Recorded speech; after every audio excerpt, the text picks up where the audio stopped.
Thank you, Mr. Chair. My remarks are only 5 minutes, so we'll buy some extra time for questions. Merci pour l'invitation d'être ici avec vous aujourd'hui.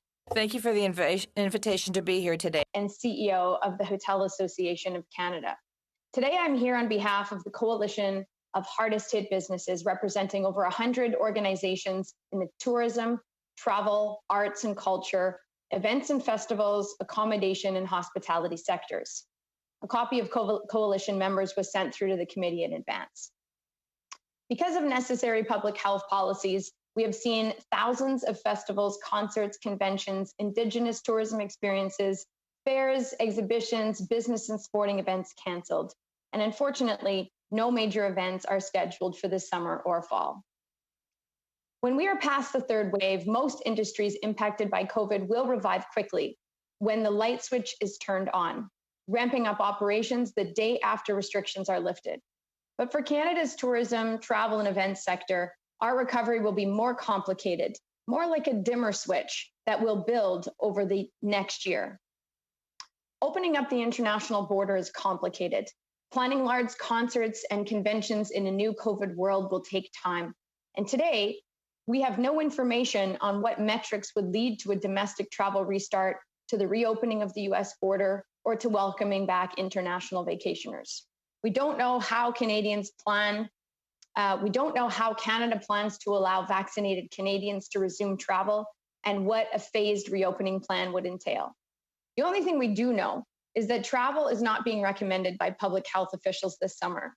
Most Canadians will spend their summer in their backyards or at cottages and campsites. Our downtown cores will sit empty because no major events are planned. Business travel will be non-existent, and Canadians will likely spend their pent-up travel dollars down south this fall and winter rather than in Canada. Simply put, our recovery is not imminent.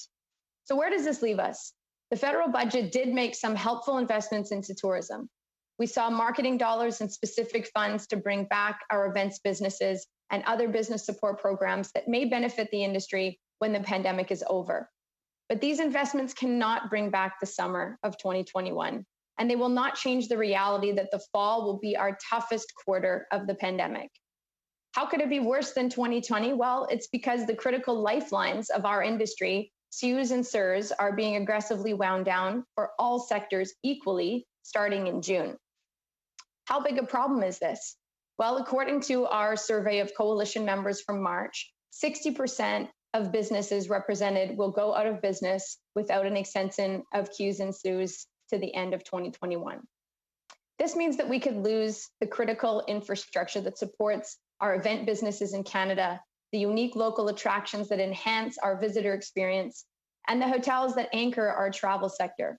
It means that our post-pandemic nation will look a lot less vibrant and less Canadian. And it puts the livelihoods of more than 2 million jobs at risk, mostly women, young people, and immigrants. The real tragedy is that this is a problem of timing and not a shift in human behavior. Once it's allowed, travel will come back with a vengeance. We've seen it in other countries. Canadians will want to attend sporting events and concerts.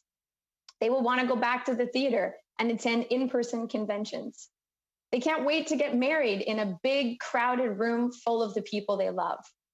Travel and face-to-face events will come back, but we need a plan for how the government intends to keep our sector intact until we can get to the other side of the pandemic. So today we're asking the government for two things. First, the federal government must produce a clear reopening plan based on metrics and milestones that we can rely on to start planning large events and the return of travel. Other countries have tabled reopening plans, and we believe Canada should follow suit. Second, we need a sector-specific support program in place for the fall to assist with wages and fixed costs so we can survive to the spring and summer of 2021, when our true recovery will start. It is only the federal government who can disarm the ticking time bomb that faces our industry. If a sector-specific approach is not designed, it is not a question of whether that bomb explodes, only a question of when. Thank you.